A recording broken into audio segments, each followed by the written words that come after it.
आज मुकम्मल हो जाएगा ना? ये क्या है, पागल है क्या ये लोग?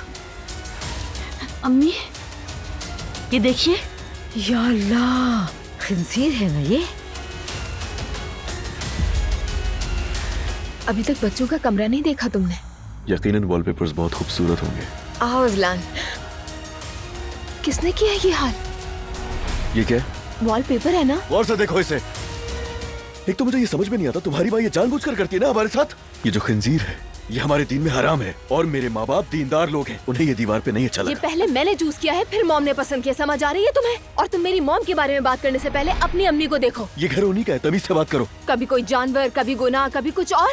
सब मिलकर किसी साइकियाट्रिस्ट को क्यों नहीं दिखा देते? अगर तुम लोगों को दीन की इतनी समझ होती तो क्या ही बात थी। क्या कह रहे हो तुम ये? तुम्हारी माँ जो हमें इस घर से अलग करना चाहती है, मैं ऐसा होने नहीं दूंगा। मेरी मॉम मुझे तुमसे अलग नहीं करना चाहती, लेकिन मुझे होना पड़ेगा। मैं एक लम्हा भी नहीं रह सकती यहाँ। हाँ ठीक है, जाओ अपनी माँ के पास जाओ। दुआ